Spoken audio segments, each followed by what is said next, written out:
semuanya, perkenalkan nama saya Niko Manjantini, saya dari kelas 11,2, cabang absen 30. Dan di video kali ini saya akan menjelaskan tentang biografi dan peran Soekarno dalam perjuangan kemerdekaan Indonesia. Yuk kita simak videonya.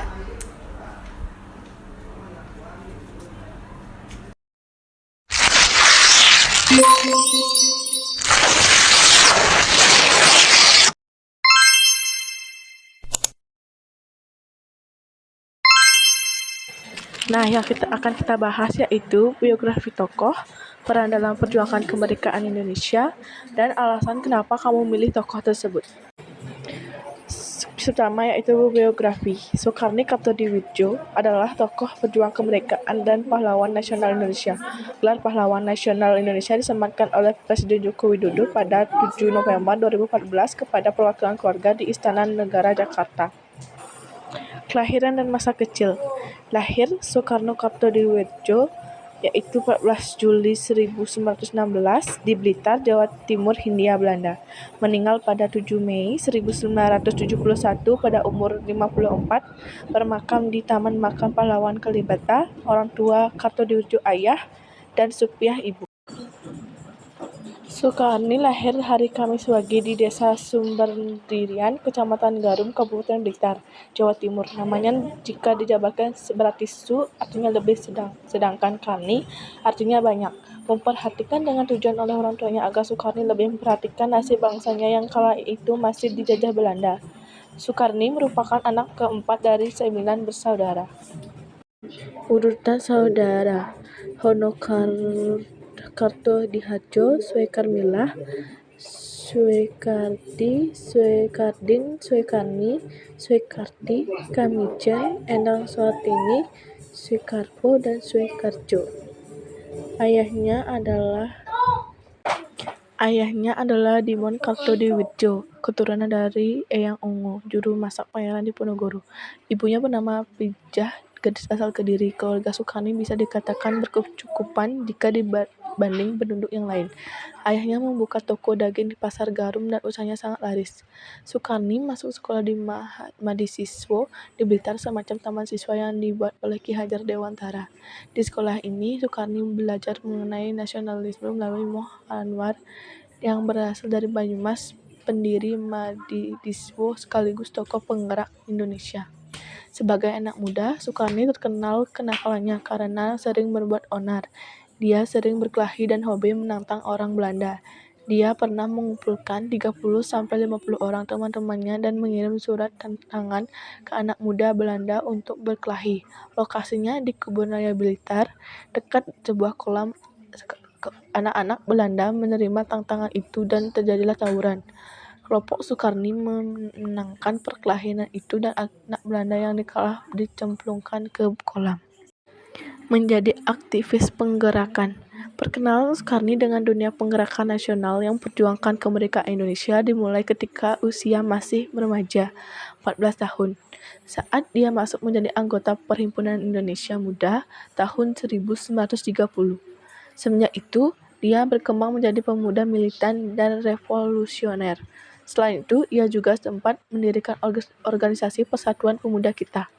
Ketika di Mulo, Soekarno dikeluarkan dari sekolah karena mencari masalah dengan pemerintahan kolonial Belanda.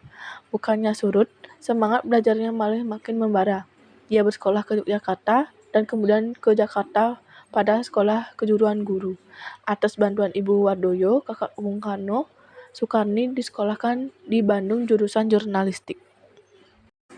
Pada masa-masa di Bandung inilah konon Soekarno pernah mengikuti kursus pengkaderan politik pimpinan Soekarno. Disinilah dia bertemu dengan mengikat sahabat dengan Wikana, Asmara, Hadi, dan S.K. Trimurti. Tahun 1534, Soekarno berhasil menjadi ketua pengurus besar Indonesia Muda. Sementara itu, Belanda mulai mencurigainya sebagai anak muda militan. Tahun 1936, pemerintah kolonial melakukan penggerebekan terhadap para pengurus Indonesia Muda. Tetapi Soekarno sendiri berhasil kabur dan hidup dalam pelarian selama beberapa tahun. Masa pendudukan Jepang. Tidak lama sebelum Jepang masuk, Soekarno tertangkap di Balikpapan dan kemudian dibawa ke Samarinda. Namun setelah Jepang masuk, Soekarno beserta beberapa tokoh penggerak lain seperti Adam Malik dan Wikana malah dibebaskan oleh Jepang. Awal-awal pendudukan Jepang, Soekarno sudah sempat bekerja di kantor berita antara yang didirikan oleh Adam Malik yang kemudian berubah jadi Domei. Pada masa Jepang ini, Soekarno juga bertemu dengan Tan Malaka.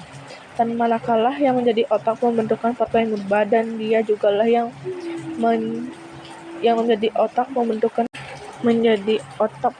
Partai Murba dan dia jugalah yang menyarankan kepada anggota Murba lainnya agar Soekarno yang menjadi ketua umum. Tahun 1943, bersama Sairul Saleh, dia memimpin asrama pemuda di Menteng 31. Di tempat itu, Soekarno makin giat mengembleng para pemuda untuk berjuang demi kemerdekaan Indonesia. Seperti diketahui, pada kurun selanjutnya, Menteng 31 dikenal sebagai salah satu pusat penting yang melahirkan tokoh Angkatan 45. Membentuk Komite Van Aksi. Selain itu, Soekarno juga membentuk Komite Van Aksi Angkatan Muda Indonesia dan Barisan Buruh Indonesia. Organisasi tersebut sebagai gerakan yang bertugas dalam pelucutan senjata terhadap serdadu Jepang dan merebut kantor-kantor yang masih diduduki Jepang. Peristiwa Rengas Dengklok. Mendengar berita kekalahan Jepang, kelompok pemuda dengan sekelompok bawah tanah di bawah pimpinan Sultan Syahrir bersepakat bahwa inilah saat yang tepat untuk memproklamasikan kemerdekaan.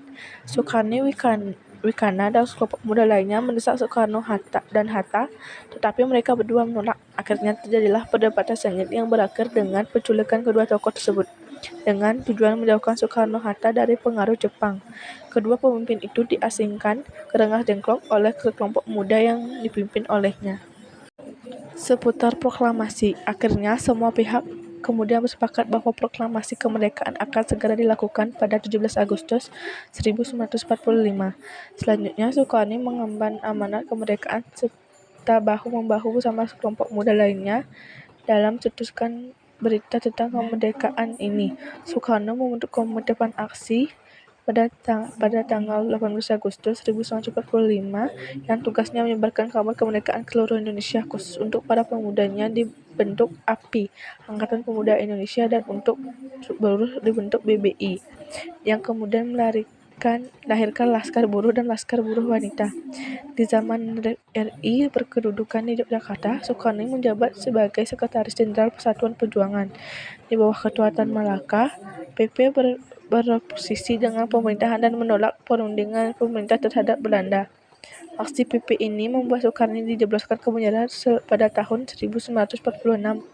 Selanjutnya, Soekarno juga mengalami penahanan di Solo, Madiun, dan Ponorogo, daerah komunis musuh pada masa pemerintahan Amir Syafruddin. Menjadi ketua Partai Murba. Semenjak Partai Murba terbentuk pada bulan November 1948 sampai wafatnya, Soekarno menjabat sebagai ketua umum. Dia juga duduk sebagai anggota Badan Pekerja KNI Pusat. Dalam pemilihan umum yang pertama 1955, Soekarno terpilih sebagai anggota konstituante. Semenjak tahun 1961, Soekarno ditunjuk sebagai Duta Besar Indonesia di Peking, ibu kota RRT, dan kembali ke tanah air pada bulan Maret 1964, tetapi berlawanan dengan harapan, Partai Murba malah dibekukan oleh Orde Lama tahun 1965, dan Soekarno beserta pimpinan Murba lainnya dipenjara. Pada masa Orde Baru, Soekarno dibebaskan dan larangan Murba dicabut.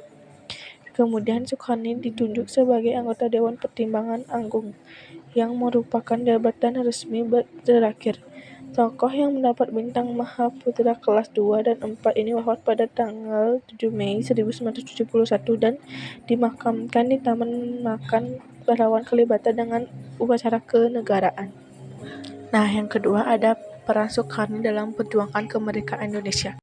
Menculik Soekarno-Hatta ke Rengas Dengklok. Setelah berita penyerahan Jepang dan Sekutu terdengar, para golongan muda segera meminta Soekarno-Hatta untuk memproklamasikan kemerdekaan. Namun Soekarno-Hatta masih menolak. Berawal dari situ timbul konflik antara golongan pemuda dan golongan tua. Pada 15 Agustus 1945, para pemuda memutuskan untuk mengadakan rapat yang diketuai oleh Sairul Saleh di Pengagasan Timur.